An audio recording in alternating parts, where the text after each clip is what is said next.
voltamos para mais um bloco a respeito dos agentes públicos.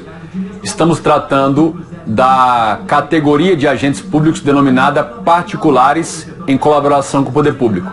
No bloco anterior, nós vimos a primeira espécie de particulares em colaboração com o poder público, que foram os requisitados, também chamados agentes honoríficos.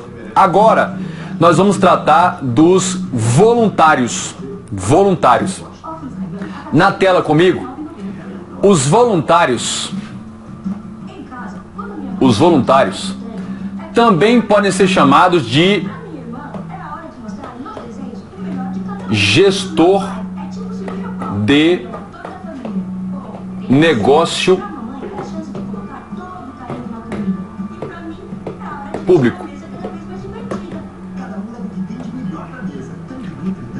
Gestor de negócio público é uma nomenclatura que é utilizada por doutrinadores mais antigos. Os doutrinadores e estudiosos mais atuais, mais modernos, eles chamam de agentes voluntários, mas é a mesma situação. Então, esse voluntário, ele deve ser reconhecido ou entendido como sendo o quê? Vamos lá. Os voluntários são particulares, pessoas naturais, né?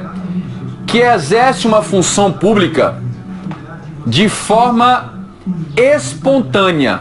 Exerce uma função pública de forma o quê? Espontânea. E aí, vale a pena a gente mostrar primeiro aqui o exemplo, para depois desenvolver a teoria e compreender adequadamente. Então, vamos fazer aqui o nosso esquema. Volto a lembrar. Esse ciclo aqui, com essa certa perfeição, é manifestação de loucura. Não façam isso no exame psicotécnico. Vão ser muito mal avaliados se fizerem isso. Bom, seguindo aqui. DF. Coloquei o DF no centro desse ciclo. Existe uma particularidade. Para você que está em outro estado, outro município, vou te contar aqui uma curiosidade sobre o Distrito Federal. Isso deve acontecer também na capital do seu estado. Mas olha só. O Distrito Federal tem um sistema de saúde até razoável. Vem piorando, mas tá razoável. Bom, o que acontece? Municípios aqui do entorno do DF, quando eu estou falando do entorno do DF, eu estou falando de até 600 quilômetros. Isso pega municípios baianos, mineiros, goianos e tocantinenses. Principalmente os municípios menores. O que acontece? O sistema municipal de saúde é muito precário, principalmente por falta de recursos. Tem alguns municípios pequenos que no máximo tem lá um postinho de saúde, é uma portazinha, uma maca lá, apertadinha lá numa salinha, um novelo de esparadrapo, uma dipirona, um Plasil, um Buscopan, só. Então, como são feitos os atendimentos de saúde para casos graves e de emergência? Simples. O prefeito faz lá uma licitação e contrata a aquisição de uma ambulância ou faz um convênio com o SUS lá e contrata uma ambulância do sistema de saúde municipal. Contrata lá uma ambulância equipada. Aí faz um processo seletivo e contrata um funcionário da prefeitura para dirigir essa ambulância. Quando chega lá um cidadão desse município pela hora da morte, ele é levado às pressas para o posto de saúde, empurrado nessa máquina, deita lá, descolam lá um esparadrapo, cola o esparadrapo nele, que dá o efeito placebo, parece que você está melhorando, coloca lá um esparadrapo nele, toca um Buscopan para curar a dor, toca lá um Plasil para evitar o enjoo e vômito na viagem, e um dipirona para evitar a febre, toca o cara na ambulância, chama o motorista e o motorista vem aqui para... Vou voltar no meu desenho aqui, esculhambou meu desenho. O motorista vem aqui para o Distrito Federal. O motorista volta para o Distrito Federal. O meu desenho está querendo me esculhambar, mas eu quebro o equipamento antes de esculhambar o meu desenho. Então lá vai. Eita maravilha, viu? Que beleza. Como é isso aqui? Vamos voltar aqui no meu desenho.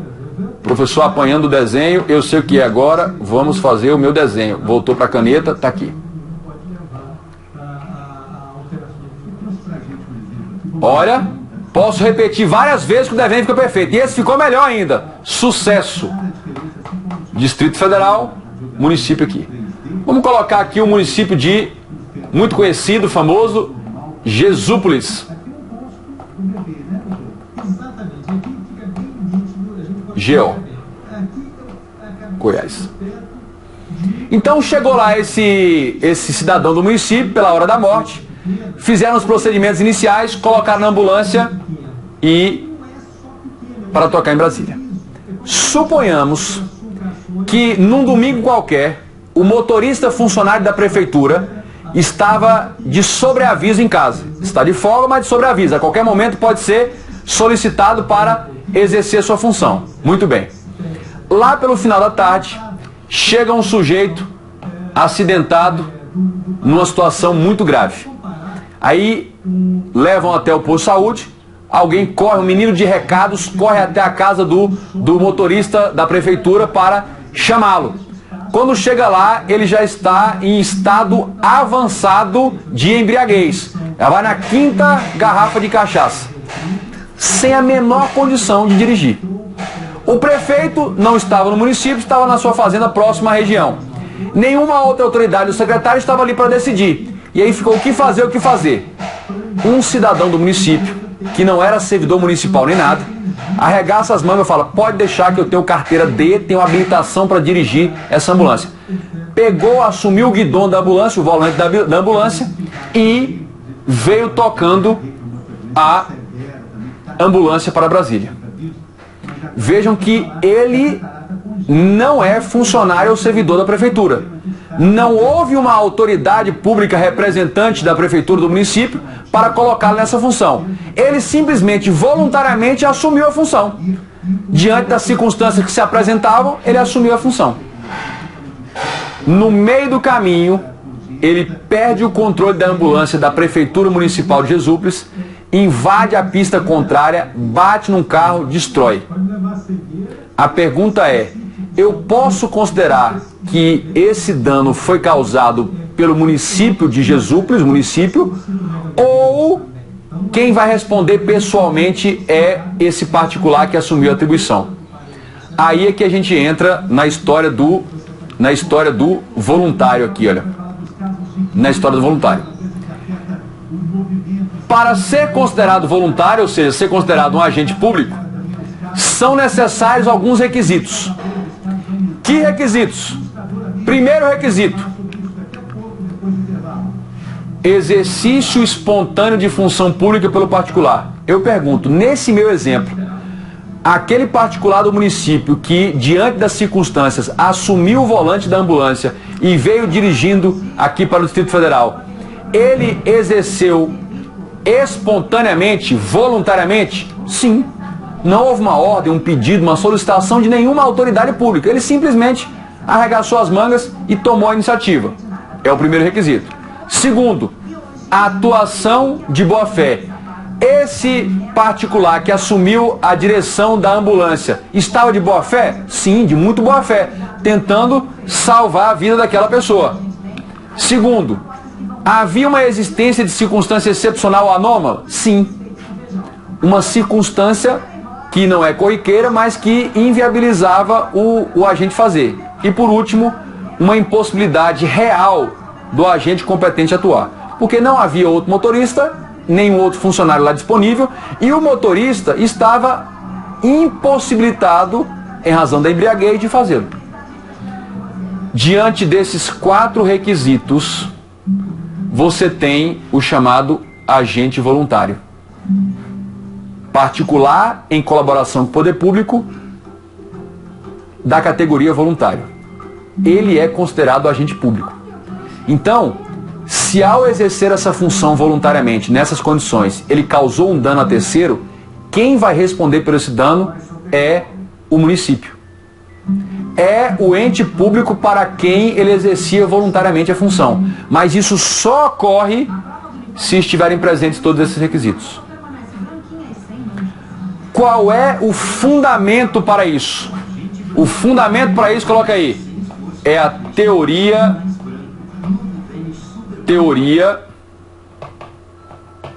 da aparência.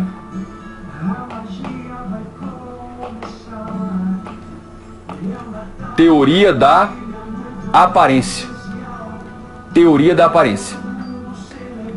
O que é isso? Juridicamente, não houve investidura daquele particular na função de motorista. Não houve uma solicitação, uma requisição, porque se tivesse o prefeito lá, a autoridade competente, ele poderia ter solicitado ou requisitado. Aí ele seria, da primeira hipótese, requisitado. Não. Ele voluntariamente assumiu. Então não houve nenhum tipo de ato jurídico da autoridade competente investindo nessa função. Mas faticamente ele exercia a função tal qual o motorista da prefeitura. Então, faticamente ele estava exercendo a função de motorista. Juridicamente não. A teoria da aparência diz que nessas circunstâncias peculiares, com esses 4 requisitos, eu vou fazer prevalecer a aparência em detrimento do jurídico. A aparência, para quem olhasse a ambulância passando na rodovia, a aparência de que lá é o motorista da prefeitura. Mas juridicamente não era. Então eu vou fazer prevalecer a aparência como se jurídico fosse. Eu vou dar o efeito jurídico ao que aparenta ser e não ao que juridicamente é. Juridicamente ele não é o servidor investido, mas faticamente ele aparenta ser. Então a teoria da aparência faz jurídica a aparência que está no momento, por essa condição. E isso dá também o que se chama de teoria do agente, de fato. Então essa é uma situação em que esse particular está na condição de agente de fato. Faticamente ele está exercendo a função de agente público, juridicamente não houve investidura. A teoria da aparência permite eu aplicar o efeito jurídico mesmo não estando formalizada. Eu aplico o efeito jurídico à mera aparência de servidor, desde que estejam presentes esses requisitos. É o agente voluntário. Um outro exemplo que a gente poderia citar é de um caso de calamidade em que médicos particulares, vamos botar, por exemplo, aquele caso lá triste de Santa Maria, da Boate Kiss. Várias pessoas sofreram lá, foram vítimas daquele acidente, e alguns médicos particulares, que não eram servidores de saúde municipal, eles foram até o hospital, chegaram lá, arregaçaram as mangas e começaram a atender as pessoas, como se médico público fosse. É uma situação de voluntário. Olha, eles espontaneamente fizeram, os médicos estavam de boa fé, havia uma circunstância anômala e havia uma impossibilidade dos médicos públicos conseguirem atender todo mundo sozinho. Tá aí. Então esses são os agentes o quê? Voluntários. Além disso, nós temos particulares em colaboração com o poder público do tipo o quê? Concessionários ou permissionários. Concessionários ou permissionários. O fundamento para isso aqui está no artigo 175 da CF. 175 da CF. São particulares que recebem a delegação de um serviço público. E aí vale registrar, inclusive pelo artigo 175, exige licitação prévia. Exige licitação prévia. O artigo 175 da CF diz que incumbe ao poder público prestar diretamente os serviços públicos e pode fazê-lo também mediante concessão ou permissão, sempre precedido de licitação, sempre por licitação. Então, esses concessionários, eles atuam em nome próprio, por seu próprio risco e em conta própria. Outro detalhe, são denominados, um outro nome que se dá para eles, agentes delegados. Agentes delegados. E outro aspecto importante, eles respondem objetivamente pelos danos causados a usuários e não usuários.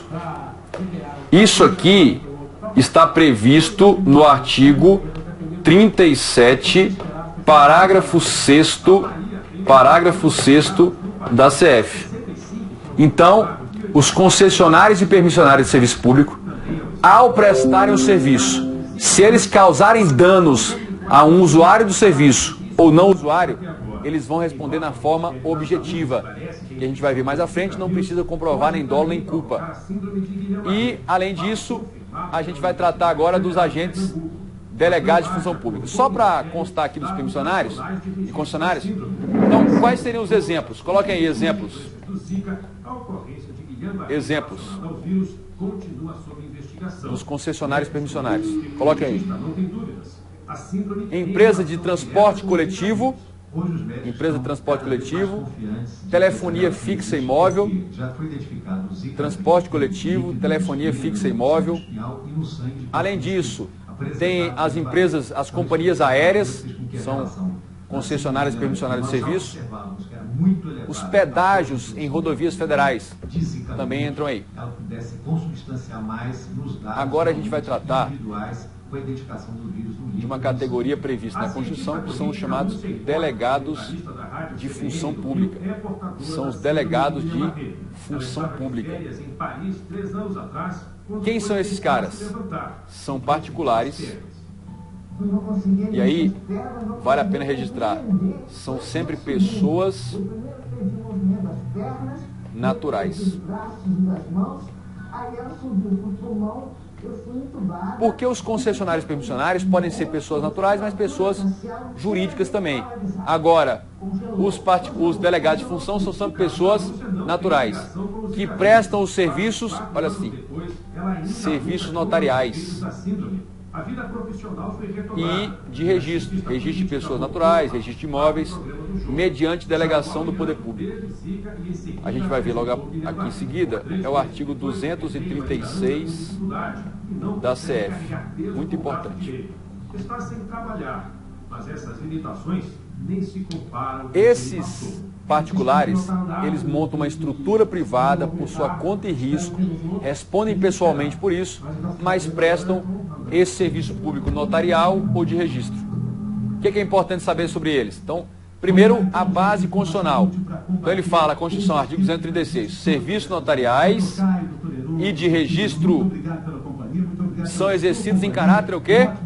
Em caráter privado, por delegação do poder público. Por delegação do poder público. Essa categoria, ela é regulamentada pela Lei 8935 de 94. Então, que popularmente é chamada de tabeliães de cartório, são os responsáveis pelo serviço notarial, os notários e os oficiais de registro civil, registro de pessoa jurídica e registro de imóveis estão aí. Além disso, um detalhe importante, exige concurso público. Desde 88 para cá, as serventias, os cartórios que se tornarem vagos, a escolha de a quem será delegada essa função é feita mediante concurso de provas e títulos. É o que você encontra também nos parágrafos do artigo 236. Então exige concurso o quê? Exige concurso público. Está aí essa categoria. Outro detalhe agora. Então, a gente vai trabalhar os agentes credenciados.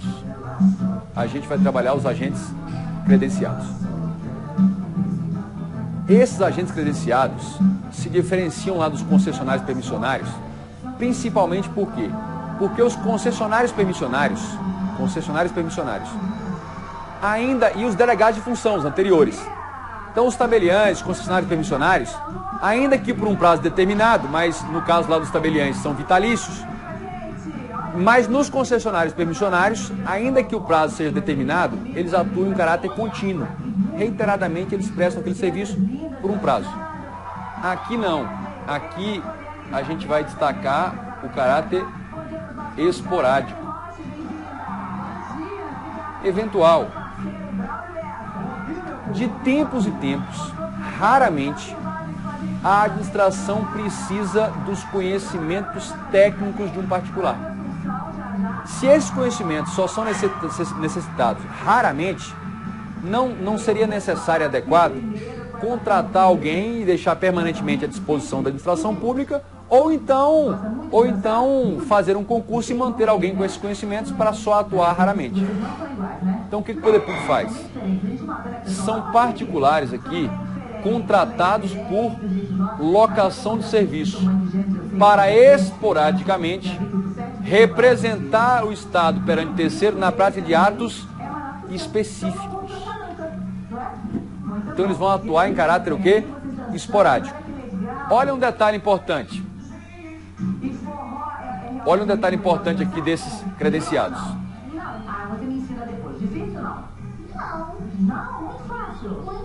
Atuam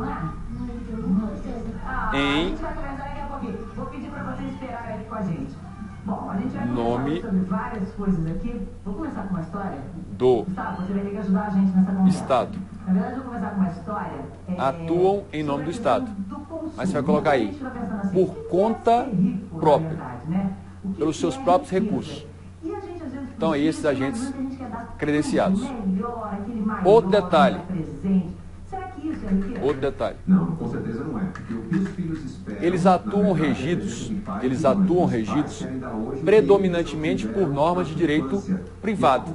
Eles usam a sua estrutura privada para prestar essa atividade que é importante, é significativa para o interesse coletivo. Está aí. Interesse coletivo. Então, que exemplos nós poderíamos dar? Diante de uma situação, de uma causa jurídica muito complexa, o poder público pode fazer a locação de serviço de um advogado renomado, especialista, para emitir um parecer, para fazer uma sustentação oral e credenciá-lo para isso. Por exemplo, um advogado para defender o Brasil perante a Organização Mundial do Comércio, já que poderia não haver na estrutura de Estado um servidor, um funcionário com essa especialização. Então seria isso aí. Além disso, poderia ser um perito criminal renomado que foi contratado e credenciado para uma perícia específica de um caso muito peculiar. Além disso, nós teríamos aí médicos e profissionais da área de saúde credenciados pelo SUS. Então essa ideia aí dos agentes credenciados. Entrariam nessa ideia de agentes credenciados. E eles, em regra, são remunerados. Ele está concordando muito com o que está ouvindo, porque tem muito a ver com a sua história também, não é? Tem muito a ver. Eu acho que a felicidade é ver a vida com bons olhos. Essa remuneração não é uma remuneração de salário ou remuneração como do servidor estatutário. É o pagamento pela locação desse serviço. Então não está submetido àquele teto remuneratório de ministro do STF. Não está sujeito ao teto aqui. Eles não estão submetidos ao teto. Está aí esses agentes credenciados.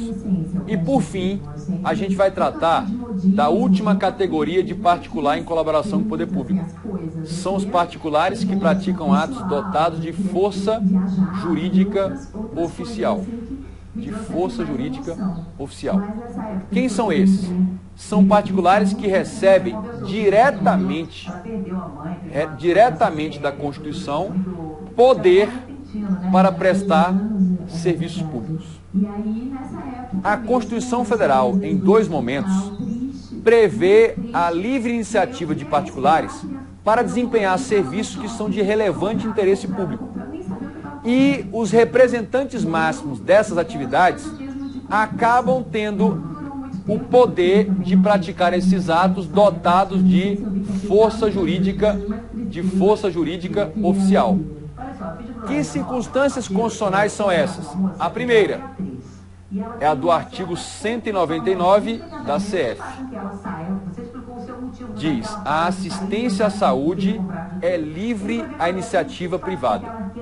Não precisa nem de delegação do poder público. É livre iniciativa privada para assistência à saúde. Montar um hospital, um plano de saúde. Então, quem é que entraria aí para a prática desses atos? A gente pode colocar diretor de hospital privado. Algumas luzinhas, casaquinho. Ele é um particular dotado de força para praticar esse ato de força jurídica oficial. Inclusive, a jurisprudência que admite mandado de segurança contra ato coator dessas autoridades. Então entra aí. É um exemplo. Outro exemplo. A outra situação prevista é a do artigo 209 da Constituição Federal, que diz que a atividade de ensino, educação, é livre à iniciativa privada. E aí o que acontece? Para montar uma escola particular, uma faculdade particular, preenchidos os requisitos previstos em lei, é livre a iniciativa particular. E aí, o representante máximo dessa instituição de ensino está sujeito também a essa categoria. Aí na tela, coloque aí, vai ser o diretor de faculdade ou escola, por exemplo, ou universidade privada. Ele também entra, tanto diretor de hospital como diretor de faculdade ou escola, entra na categoria de particular que praticam atos dotados de força jurídica oficial, cabendo inclusive mandado de segurança contra alguns atos dessa autoridade aí. Então nós temos essa última categoria de agentes de particulares em colaboração com o poder público. Particulares em colaboração com o poder público. Muito bem. Nós concluímos aqui o estudo detalhado dos agentes públicos, que é o gênero. Lembrando que agentes públicos são um dos elementos que compõem a estrutura administrativa do Estado, juntamente com os órgãos e com as entidades. Então vimos aqui as 3 categorias de agentes públicos, que são os agentes políticos, servidores estatais e os particulares em colaboração com o poder público, e cada uma de suas espécies. Então aqui, nesse bloco, nós encerramos o estudo aí dos agentes públicos, mas ainda vamos continuar com a análise da estrutura administrativa do Estado, passando aí ao estudo das entidades da administração indireta.